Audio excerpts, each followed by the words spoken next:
Bonsoir chers frères et sœurs. Météopolitique a analysé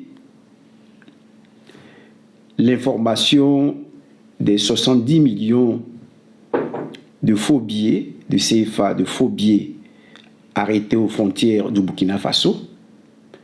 Et à partir de nos analyses, nous sommes arrivés à connecter cette opération à celle de Focard, lancée en 1959 contre Sékou Touré.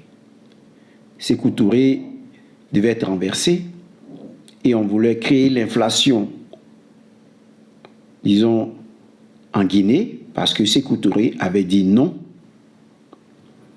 à l'indépendance au sein de la communauté française. Lui, lorsque De Gaulle est passé pour demander au pays, pour faire semblant de demander au pays si ces pays voulaient l'indépendance au sein de la communauté franco-africaine ou en dehors de la communauté franco-africaine, eh bien Sékou Touré avait dit qu'il était pour l'indépendance. Et ainsi, il a obtenu l'indépendance, mais De Gaulle était fâché. Il y a eu un bras de fer entre De Gaulle et lui.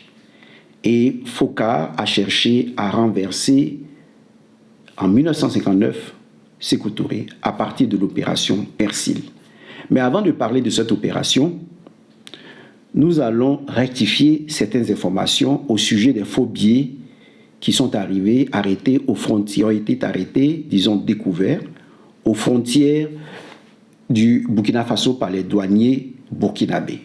Parce que nous, à Météopolitique ivoirienne, nous voulons être sincères, francs dans les informations. Le transporteur en question n'est pas le chauffeur du car. Lui, c'est le propriétaire du car. Et il est du Mali. Et il ne venait pas de la Côte d'Ivoire, mais plutôt du Bénin. Alors, écoutons ce qu'il nous dit. Vous voudrez bien vous présenter? Moi, c'est M. Alpha Sinical, transporteur malien. Ah, ok. Voilà. D'accord. Alors, aujourd'hui, vous êtes directeur général des douanes. Oui. Il vous a été clairement reproché des choses. De quoi il s'agit? Bon, ce que j'ai à expliquer dedans, et ce que je vais vous démontrer pour que vous allez comprendre, je suis transporteur basé à Bamako. Le travail se fait à Bénin, ça vient me trouver au Mali. Et le véhicule était en transit, on a contrôlé et ils ont trouvé de la drogue. J'ai demandé la drogue est dans colis. On m'a dit, un colis, j'ai demandé la liste de mes bagages. Et je vois, la personne a 2 colis, du nom de Youssouf. En ce moment, le véhicule était en panne à 80 km de Ouagadougou. On a tout fait pour que ça va se dépanner, ça n'a pas. J'ai pris ma voiture, Bamako, pour venir trouver les pièces, prendre le mécanicien, allez-y, dépanner le véhicule. Si moi je sais que ça est dans le véhicule, et que c'est pour moi, je suis venu avec ma propre voiture, pourquoi je ne vais pas enlever? Pourquoi je ne vais pas enlever? Si je sais que c'est moi, je sais que c'est pas bon. Est-ce que je vais le faire? J'ai quitté Mali, c'était pour venir dépanner le véhicule et que ça rentre à la disposition de la douane, que la douane fait son contrôle. Et lors du contrôle, je ne savais même pas qu'il y avait ça, c'est au bureau du vérificateur que je vais faire la découverte de ça. Le fouilleur est là, quand il a pris le carton, je lui dis c'est quoi? Il me dit c'est la drogue. Et quand on va arriver au bureau, vous allez savoir c'est quoi. Il est là, il est vivant, il est face à face à moi. Là, on est venu au bureau, c'est au bureau que j'ai fait la découverte de l'argent. À partir du bureau du vérificateur que moi j'ai fait la découverte de l'argent. Alors, dans l'échange tout de suite avec le directeur général des douanes, vous avez reconnu que c'est vous qui avez remercié et le chauffeur et l'apprenti. Non, je n'ai pas renvoyé le chauffeur parce que le chauffeur n'est pour rien. Le chauffeur est là, il dort. Après avoir chargement, on l'appelle, il est reposé, il vient prendre sa voiture, il prend son argent, il vient. Maintenant, comme la douane a bloqué le véhicule pendant une semaine à 80 km, il n'y a pas eu de réaction vis-à-vis de ceux qui sont dedans. Le véhicule est venu à la douane ici. Les mêmes éléments étaient auprès du véhicule ici pendant 5 jours. Il n'y a pas eu de bon. Moi, je commence à dépenser chaque jour. Donc, pour diminuer mes dépenses, je me débarrasse d'eux. Et je garde mon chauffeur. Et après l'amende, si je paye l'amende, je prends mon véhicule, mon chauffeur fait accompagner mon véhicule. Parce que j'ai attendu, la douane les a conduits jusqu'ici dans la cour. Et c'est la douane qui les a laissés. Donc, est-ce que moi, je ne peux pas te répondre ça? Les mains de la douane. Le véhicule est entre les mains de la douane. Le véhicule est dans la douane. Vous n'avez pas encore le contenu, mais vous dites que vous êtes responsable. Non, je dis non, je sais, le véhicule c'est pour moi. Tout à fait. Vous réclamez la propriété du véhicule. Voilà. alors que le véhicule est déjà raisonné par la droite. Oui. Vous n'avez pas une idée de ce qu'il y a dedans. Non, et vous dites, c'est mon véhicule. Non, c'est pour ça que je vous ai dit que je ne suis pas responsable de ce qui se passe. Dans le travail, là, il y a tout le temps de trahison. Tout le temps, nous, le véhicule peut avoir des problèmes. Et on sera amendé, on continue. Par exemple, ça, c'est des clients qu'on ne connaît pas de passage. On a vu, il y a 2 colis, c'est sorti dedans. Si c'est un client permanent, par exemple, moi j'ai des clients permanents. Si c'est les colis, je sais où y aller. Baramousso, c'est mes partenaires. Baramousso de Ouagadougou. C'est moi qui transporte les bagages de Baramousso, Mali, Niger. Et si Baramousso, je prends le colis de Baramousso, on a fait sortir ça là. Ils appellent Baramousso. Baramousso est responsable de ce que j'ai. Parce que c'est mes partenaires, je les connais. Mais un client qui vient, on le voit une fois par an, il vient, il a 2 colis, et puis il est passé, on le voit, on ne le connaît pas. D'accord. Moi, je veux comprendre une chose. Oui. Et vous avez dit tout à l'heure que lors du chargement, le chauffeur n'est pas là. Oui. Maintenant, ça veut dire que soit le convoyeur, soit l'apprenti, eux, ils sont là au chargement. Il y a un problème à votre véhicule. Avec votre véhicule, on a retrouvé beaucoup de choses dedans. Vous savez qu'il y a un problème qui est là. Mais pourquoi vous avez libéré ces deux-là, sachant qu'il y a un problème qui est là? Bon, moi, je n'ai pas suivi qu'il y a un problème. Pourquoi? Parce que ces gens-là étaient restés auprès des éléments de la douane pendant une semaine en rouge. Ils sont venus rester dans la cour auprès des douaniers pendant 5 jours. Et s'il y a une réaction, c'est la douane qui va les remettre, c'est pas moi. Bon, moi, je vois que je continue à dépenser. Je continue à dépenser. Donc, je vois que c'est une dépense inutile. Mon chauffeur, c'est un chauffeur que j'ai embauché. Je le prends en charge. Je dis, bon, d'accord, les apprentis, les vont les laisser. D'accord. C'est pas mieux de les garder. Revenons, on va se calmer un peu. Il n'y a pas de problème. Voilà. C'est vous qui les avez employés. Ils sont entre les mains des services douaniers. Vous estimez qu'il y a des dépenses.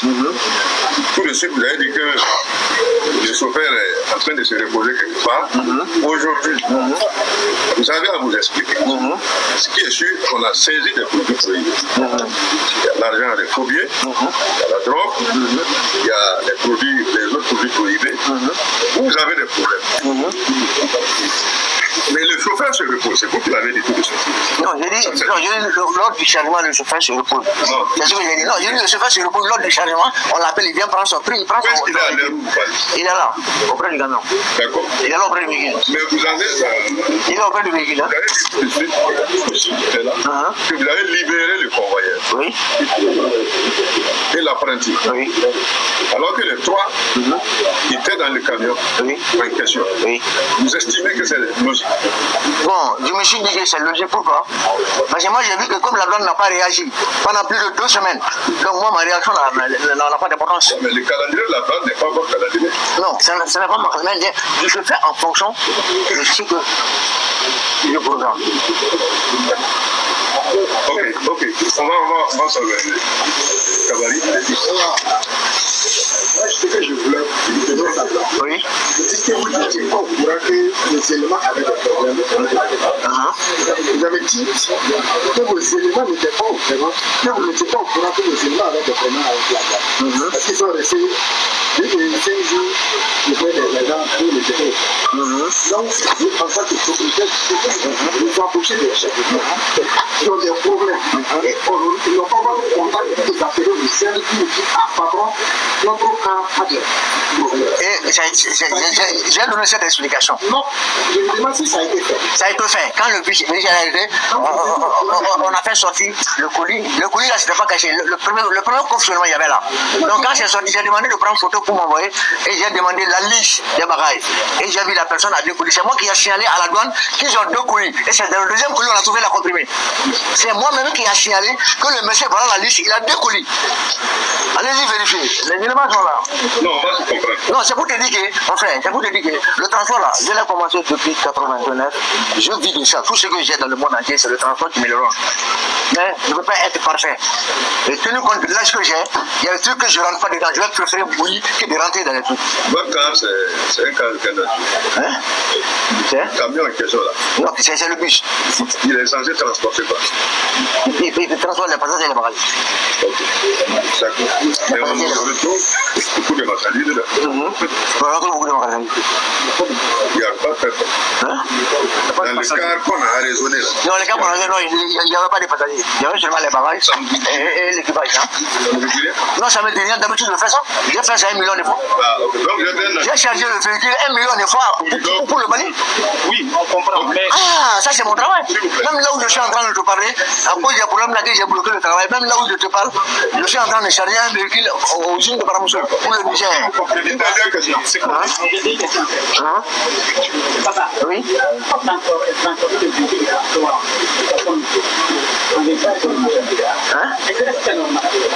Bon, moi ce n'est pas à moi de démontrer ça pour toi. Le véhicule la transporte au Bénin, il prend un fiche d'exploitation à partir du Bénin, il traverse le tour avec le même fiche. Il vient à 50 ans, il fait le même fiche pour le Burkina. Ce n'est pas à moi de démontrer que ce n'est pas normal. Je dis, ce n'est pas à moi de donner cette démonstration. Je te montre mes pièces, peut-être vous allez savoir, je vous dis quelque chose. On fait le serment au Bénin, on fait une fiche d'exploitation à partir du Bénin. On sait que c'est la bus, il n'y a rien de pareil. Bénin accepte, il y a une autorité qui est là, ça passe. Ça arrive au Togo, c'est la même autorité qui laisse. C'est au Burkina, c'est la même autorité qui passe. Donc qu'est-ce que moi je vais faire?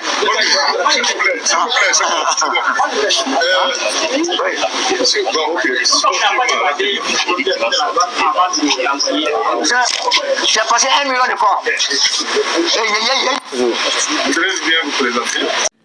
Alors, lorsque nous l'écoutons, nous allons essayer de lui poser des questions et de trouver les failles de ses réponses, les failles dans ses réponses, parce que nous devons tous aider nos pays de l'AES à bloquer cette guerre de la France contre eux.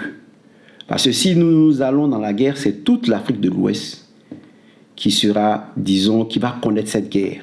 Parce qu'il y aura des répercussions, même au Sénégal. Il y aura des répercussions partout. Voilà pourquoi nous devons donner des informations, celles que nous avons, pour que les gouvernements de l'AES réfléchissent et trouvent les solutions à des problèmes pour, disons, canaliser cette guerre et surtout l'empêcher, surtout la bloquer. Et si elle doit être enclenchée, que l'AES soit victorieux. Voilà.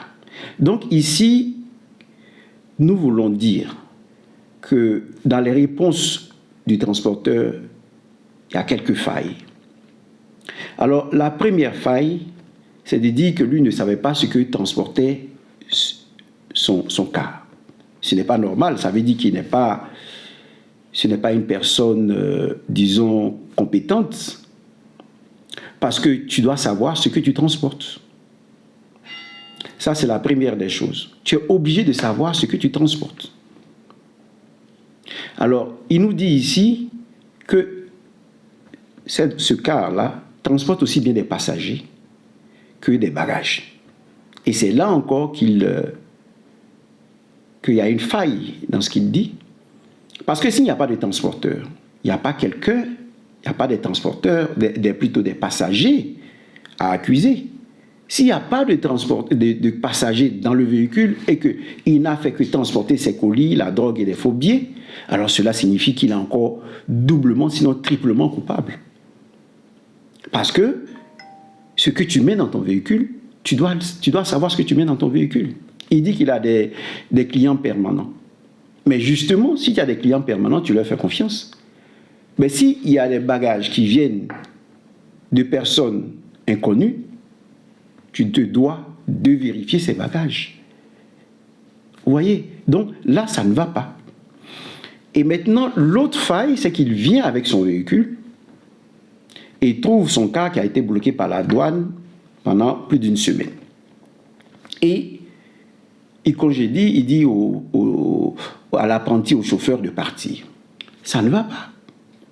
Parce que si toi, tu n'étais pas là au moment où on mettait les bagages dans le véhicule, mais c'est eux qui doivent te dire ce qui a été mis. Parce qu'on demande toujours qu'est-ce qui est dans le colis. On le demande. Il dit non, pendant qu'on charge le véhicule, le chauffeur se repose. Même si le chauffeur se repose, il y a des gens qui sont tenus de savoir ce qu'on met dans ton véhicule. Donc ces personnes doivent venir dire ce qu'elles ont mis dans le véhicule. Maintenant, l'autre élément, c'est que il est celui-là qui peut transporter les bagages au Niger, Mais ici, c'est parti du Bénin.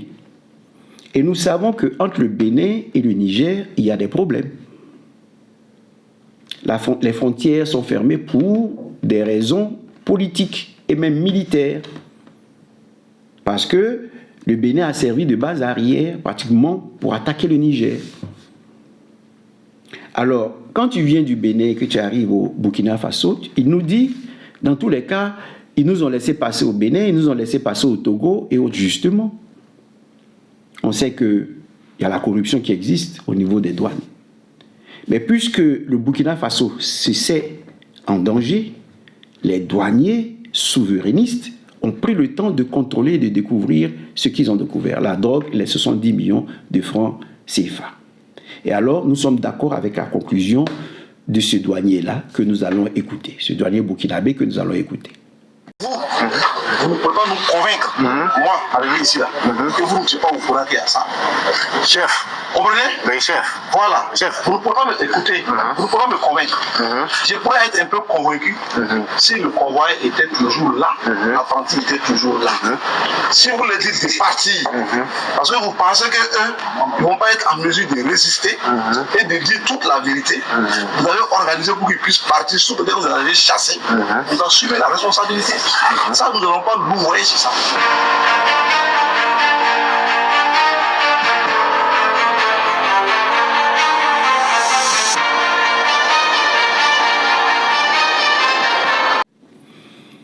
Bon, après avoir épuisé ce volet-là, nous voulons maintenant essayer d'établir un lien entre ce qui se passe et ce qui s'est passé en 1959 contre Sékou Touré. Sékou Touré avait dit non à De Gaulle parce qu'il préférait l'indépendance dans la pauvreté au lieu de l'indépendance dans l'opulence et dans l'esclavage. De Gaulle a été choqué et Foccart a organisé un coup d'État contre Sékou Touré qui s'est appelé l'opération Persil. Alors, ils ont fait faire de faux billets de banque, des tonnes de faux billets de banque qu'ils ont déversés en Guinée. Mais les billets étaient tellement bons, c'est-à-dire étaient parfaits. Et c'est ce qui a entraîné, a attiré plutôt l'attention de Sékou Touré, qui a pu éviter cela. Il a remplacé les faux billets par de bons billets. Et maintenant, eux, ils reposaient sur les exilés guinéens qui étaient contre Sékou Touré pour lancer un assaut contre Sékou Touré. Sékou Touré encore a fait déjouer ce plan. Eh bien, donc, quand vous analysez cela et vous le mettez dans cette histoire, dans le contexte des faux billets, eh bien, on se rend compte que Alassane Ouattara et son groupe sont en train d'organiser, puisque si le car venait directement de Côte d'Ivoire, ça allait plus attirer l'attention des douaniers.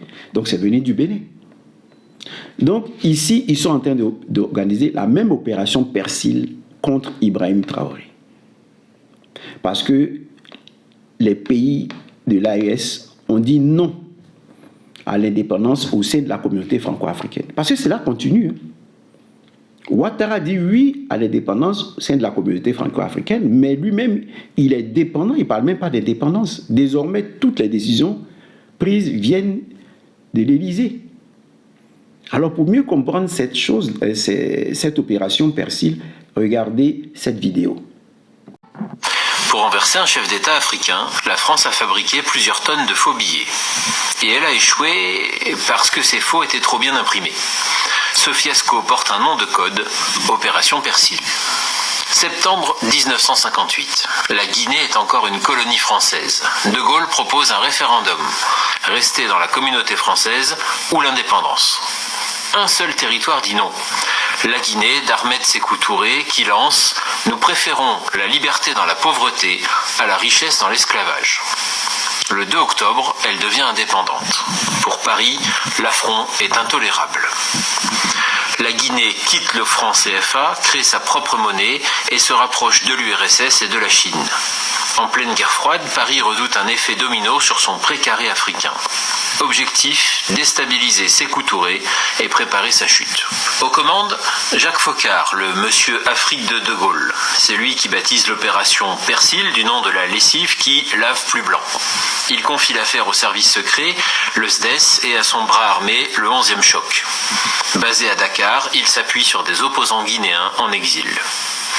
Jusqu'où Paris est-il prêt à aller ? Très loin. Dès 1959, les services étudient un coup d'État et, écrit le journaliste Georges Chaffard, éventuellement la liquidation physique du président. D'après les mémoires d'Yves Guéna, on décide que le SDES fera son possible pour liquider Sékou Touré. Le plan a 2 volets. Premier volet, armer des maquis d'opposants. Deuxième, imprimer de faux francs guinéens pour faire exploser l'inflation, comme les nazis l'avaient fait avec l'opération Bernhardt. Sur les 2 tableaux, c'est un échec. En mai 1960, une cargaison d'armes est saisie au Sénégal. Le Premier ministre, Mamadou Dia, écrit à De Gaulle. Et les faux billets. Plus solides que les vrais imprimés en Tchécoslovaquie, qui tombent en morceaux, il les remplace peu à peu, sans rien dérégler à l'économie guinéenne. Fiasco total. Loin de tomber, Sékou Touré brandit le complot français comme une arme de propagande pour écraser ses opposants. Foccart, lui, rapporte ce mot de Gaulle. Dommage que vous n'ayez pas réussi. Derrière l'anecdote, Persil raconte toute une époque, celle des Barbouzes et de la France-Afrique naissante. Blaise Compaoré, qui était dépendant de la France comme Alassane Ouattara, est descendu en Côte d'Ivoire avec tous ces terreaux. Donc nous avons des exilés, comme les exilés de Sékou Touré, des exilés qui veulent s'en prendre à Ibrahim Traoré, qui veulent renverser Ibrahim Traoré, comme les exilés guinéens en 1959 voulaient renverser Sékou Touré. Donc nous sommes dans le même schéma. Dans le même schéma. Et il fallait accuser le Burkina Faso d'attaquer la Côte d'Ivoire. Et ça, nous avons déjà parlé de cela avec l'uniforme burkinabé. Mais il faut comprendre que les 60 millions de francs CFA de faux billets envoyés au Burkina Faso, eh bien, s'inscrivent dans l'opération Persil modernisée, disons rendue moderne. Mais c'est l'opération toujours Persil, où nous avons plein de Burkinabés en Côte d'Ivoire qui ne veulent pas vivre dans la justice, dans le droit, dans un état de droit, qui ne veulent pas payer les impôts, qui veulent avoir une minorité qui s'enrichit et la majorité, le peuple, qui est pauvre. Donc, c'est le même schéma qu'ils veulent organiser contre Ibrahim Traoré. Voilà ce que Météopolitique ivoirienne a voulu vous faire savoir aujourd'hui. Alors, dans peu de temps, ce ne serait pas à 22h30 cette fois-ci, je vais commencer à rapprocher un peu l'heure, vous allez entendre parler, disons, de toujours ce serment qu'il ne faut pas faire quand vous êtes dans des sectes. Est-ce que vous savez que cela m'a valu des attaques, même dans les commentaires, parce que j'ai dit de ne pas prêter serment. Et si vous ne prêtez pas serment, qu'est-ce qui va se passer? Leurs sectes ne vont plus se remplir. Et donc, ils ont commencé à me traiter de quelqu'un qui mérite l'enfer. Vous lisez dans les commentaires, je mérite l'enfer. Qui je suis pour pouvoir donner des conseils aux gens par rapport à l'enfer. Mais ici, je vais répondre à la question d'un de nos frères qui me demande ceci. Il me dit, il y a des gens qui volent l'âme des autres, ils sont gravement malades, ils volent l'âme de ceux qui viennent leur rendre visite pratiquement, eux ils guérissent, et puis la personne qui est venue leur rendre visite meurt. Alors il veut comprendre comment cela se passe. Eh bien nous allons en parler, je pense dans quelques heures. Nous allons en parler dans quelques heures, mais je voudrais dire, ne prêtez pas serment. Et ça m'a valu presque des insultes. Les Baoulés diraient, c'est entrer dans leur plonou. dans leur corps. Ce que j'ai dit là, c'est entré dans leur corps. Ça leur a fait tellement mal qu'ils ont commencé pratiquement à m'insulter. Vous voyez, ça m'a valu beaucoup d'attaques. Bon, nous allons en parler, mais moi, ça ne me dit rien parce que je ne suis pas une église. Je n'accueille pas de fidèles pour me donner de l'argent, non. Je suis une chaîne. Vous vous abonnez gratuitement, d'ailleurs, et vous intervenez. Je pense qu'il y aura des produits après payants, mais ça, c'est YouTube qui est une société qui veut aussi que son activité tourne. Donc, après, je vais vous proposer des produits que YouTube me demande de vous proposer. Mais moi, mon but, c'est de vous dire la vérité. Voilà. Pour que vous puissiez sauver votre âme. Je ne prends pas de dîmes sur ma chaîne. Donc, je ne suis pas tenu comme les pasteurs ou certaines personnes, certains maîtres, certains gourous qui veulent que vous veniez chez eux. Eh bien, moi, je ne suis pas tenu par ce défi-là. Je ne suis pas tenu par ce défi. Disons, les prêtres, par exemple, voilà pourquoi j'aime bien la vie des prêtres, parce qu'ils viennent pour l'Église catholique. Vous voyez? Donc, ils n'ont pas un salaire, ils n'ont pas quelque chose de... Ils vivent de l'aumône des uns et des autres. Et donc, voilà pourquoi ils sont plus enclins à dire la vérité. Bon, malheureusement, dans un pays corrompu et où il y a un dictateur, c'est assez difficile parce qu'ils sont menacés dans leur vie de chaque jour.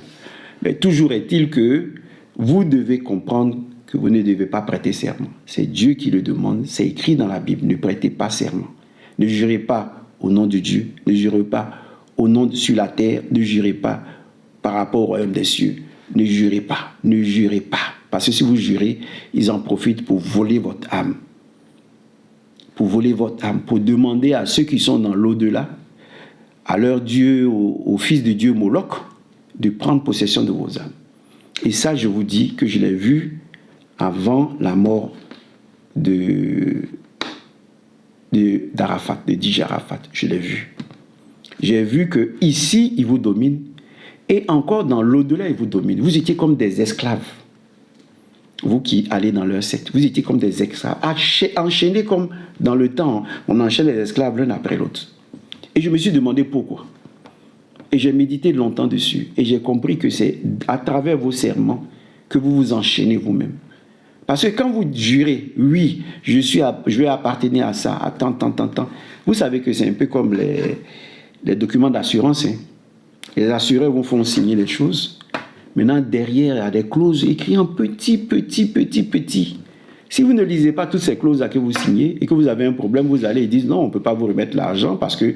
Mais vous dites, mais je n'ai pas signé ça. On dit, mais tourne et lis le rétro de ton document signé et tu te rends compte que tu as signé pour des choses pour lesquelles tu ne devais pas signer. Eh bien, c'est la même chose qui se passe dans les sectes. Vous venez, vous signez, vous jurez, et puis à la fin, qu'est-ce qui se passe? Quand vous mourrez, pendant que vous êtes dans la tombe, les esprits de Moloch, les enfants de Moloch viennent prendre votre âme. Ils s'en vont avec votre âme. Et vous restez avec eux. Parce que vous ne pouvez pas aller au ciel. Vous restez avec eux. Et eux, ils vous utilisent dans cette vie comme des esclaves, dans l'autre vie comme des esclaves. C'est triste, hein? C'est vraiment triste. Et donc, ils ne veulent pas que j'en parle. Et donc, ils commencent à mettre des commentaires. Parce que vous lisez des commentaires d'abord avant d'aller regarder une vidéo. Et eux, qu'est-ce qu'ils font? Ils sont spécialistes de faux commentaires. Donc, ils savent que vous lisez les commentaires. Ils vous détournent de la vidéo en faisant des commentaires. Il y a un qui dit, par exemple, que moi, je bénis l'Antichrist. Je ne l'ai jamais fait. Mais il a mis ça dans le commentaire. Il se fait appeler Eucharistie. Bon, vous voyez, des propos de ce type-là, c'est des commentaires qui sont faits pour vous détourner de la vidéo. Parce qu'ils savent que vous lisez les commentaires avant d'écouter la vidéo. Donc, ils font de faux commentaires, ils vous détournent de la vidéo, de la vérité qui doit vous libérer. Donc, dans peu de temps, on va en parler. Je ne vais pas attendre le soir. Parce que c'est la fête aujourd'hui, je préfère que vous regardez et puis vous fêtiez parce que c'est ce week-end, samedi, dimanche. Donc, dans peu de temps, je vais faire sortir la vidéo spirituelle en répondant à la question d'Onésime. Onésime, Corée, je vais te répondre dans peu de temps. Donc, bravo à ceux qui ne regardent pas les commentaires ne lisent pas les commentaires avant de regarder une vidéo. La vidéo, celui qui fait la vidéo donne un titre pour vous attirer. Si vous allez regarder les commentaires avant de regarder la vidéo, mais vous flouez vous-même. Vous flouez vous-même. Parce qu'ils sont sur les chaînes, Ils sont sur les chaînes pour vous détourner, pour faire des faux commentaires. Vous voyez, donc apprenez à regarder les vidéos de manière objective. Ne vous laissez pas influencer par les commentaires. Merci et à la prochaine vidéo. Nous allons méditer et répondre à Onésime qui dit, il y a des gens qui sont gravement malades, quand on va leur rendre visite, on meurt, et puis eux, ils vivent, ils guérissent. Alors lui, il dit qu'il y a une question de vol d'âme, des âmes. Eh bien, on va en parler. Allez, bonne fête d'Assomption à tous. J'allais oublier. Bonne fête d'Assomption à tous. C'est pour fêter Marie que je me suis mis en bleu. Voilà. Allez, bonne fête à tous.